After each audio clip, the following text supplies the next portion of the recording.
we've seen how to get in and start playing around a little bit with attributes and how to dynamically set up our HTML, which is cool. But I'm thinking at some point we're going to want to display some data.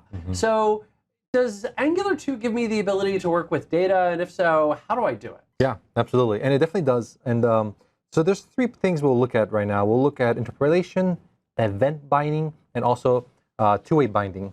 So first off, interpolation, as we see here on the slide, is simply getting a variable from JavaScript to show up in our HTML in our template. So right here, what you see is my number being a variable that I defined. I didn't even define the type, actually, just because I don't have to, but I could have. And I set it the value as 7.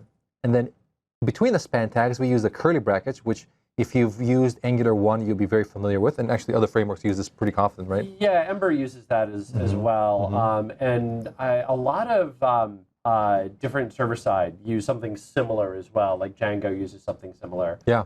As does Flask. Yeah, exactly. That's right. Yep. So that's it. That's how you print variables. You can set as many as you want, print them all like you see there. And actually, right under that line, I have an input there. And this is the way we can define a variable into one of the attributes of a tag. So in this case, the input we know has an attribute of value, and the value of that would be whatever we want to type into it. In this case, I'm putting in the variable my number. It's evaluating my number to number 7, so it's setting the input of the value of the input to the number 7. Okay, so the text box is going to display 7. Exactly. That's exactly right. And that's the same thing. We have an anchor tag and those kind of things. Okay. Awesome. So that's how we can print variables onto our template. Let's look at how we can cause our template and our HTML to trigger an event so we can run some kind of code, some kind of logic. So what you see here is a button. And actually, this is built-in HTML events, such as the click event, mouse enter, mouse leave, hover. Those are built-in events in HTML. So that's actually what we're doing here with Angular is we're leaning on those kind of built-in events to trigger functions to run in our JavaScript version, JavaScript code. So in this case, button, we have the click event, and the events we always put around parentheses, and then we set that to equal to something. That something is usually a function we want to trigger when that event happens. Now it happened that the button has actually no value in it, so you would see a very small button, but assuming we had information on there, we click on that button, the function in the bottom there in a JavaScript that's called do this would invoke, and we would just simply see console.log. And so you can imagine you can have this on any button, on any element really in your template, as long as you're choosing the events that are built in, you would be able to trigger any of them. Okay. Awesome. So the third part I'd like to show is kind of the combination of the two. It's when you take the interpolation and you take event binding and put them together, and you get what they call two-way binding. And so I want to show two things. So first off, two-way binding in the very bottom there for the input tag. This is a very common thing we can use in Angular 2 is the ng model object is event bound so that if we change the input, we see that in real time everywhere we have printed the variable called num. In this case, I'm starting off with a num variable of just empty strings, nothing on it.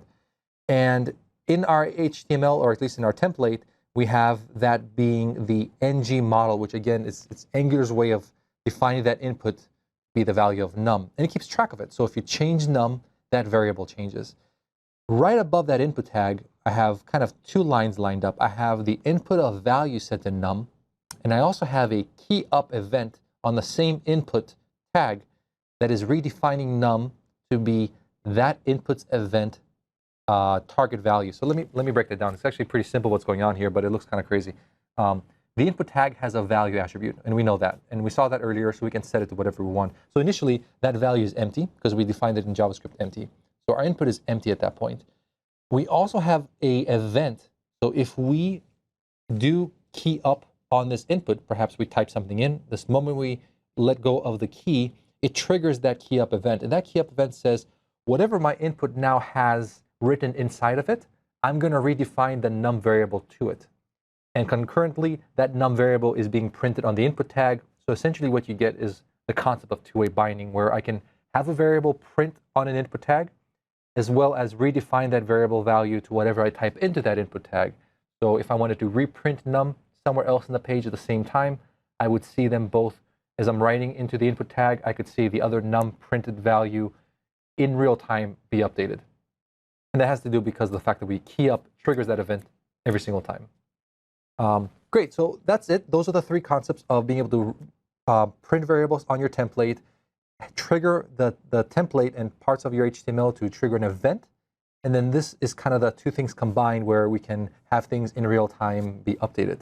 Okay, now just real quick with that sitting there, I see the input with value and then the key up event. I love, by the way, being able to just inline an event. I think that's a wonderful bit of syntax. And I don't know of a whole lot of other frameworks that allow me to do something that's just that simple. I love it. And then obviously down below we've got the ng model. Would you say that those two inputs are effectively the same right now? That's exactly right. Okay, and exactly obviously the second one is a little bit easier to exactly read. right.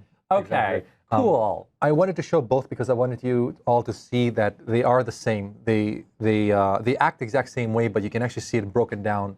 And then once you now start using ng model, you know that, okay, I know what's going on here. It's checking for an event and it's also redefining itself. I dig it. I dig it. All right. So now that we've seen it on a slide, let's actually get in and take a look at it inside of some code. Sounds good.